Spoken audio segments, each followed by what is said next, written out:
What do you think about accrual-based financials, Jonah? Extremely important. If one of the topics that comes up here is quality of earnings. So if you're going through a sale process and you're a certain size, probably more than $7 million, $5 million in purchase price, depending on who you're selling to, you're probably going to have to go through a quality of earnings. And that is a report that typically the buyer pays for to verify the earnings of your business. So back when we talked about adjusted EBITDA or seller discretionary earnings, in this case, probably adjusted EBITDA, let's say you're representing $2 million in adjusted EBITDA. The quality of earnings report serves to prove that to the buyer and say, yes, they actually do have $2.1 million in EBITDA, and here's exactly what makes that up.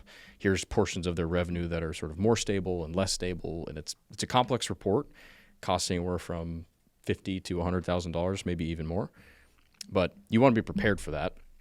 The reason I bring that up is they're going to either need to do an accrual to a cash to accrual conversion, or if you're already on accrual, they're probably still going to have to make some adjustments to make it essentially GAAP is what they try to do.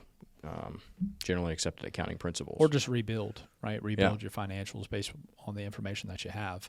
I think where we can sort of tie people's understanding together with this is they're trying to confirm the earnings. But on a cash basis accounting system, your earnings can be dramatically inflated because you received a check for work you haven't performed near the end of your year. And you reported that day as revenue.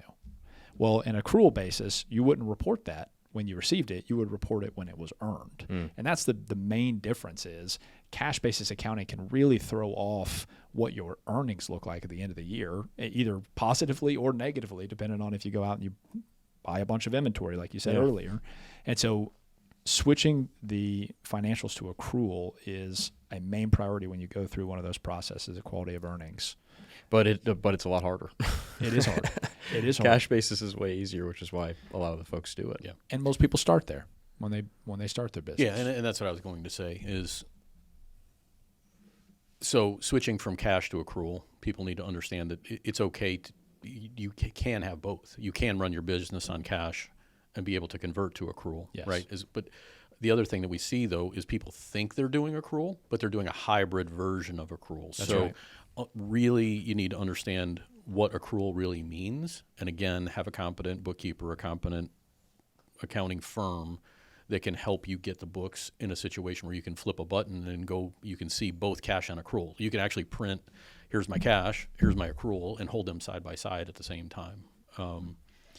At the very least, get as close to accrual as you can, right? I think you're right. And one of the people that we consulted for this episode, they said 90% of businesses out there are on a modified cash basis that are at this level. 90%. They think they're on accrual, just like you said, but they're not.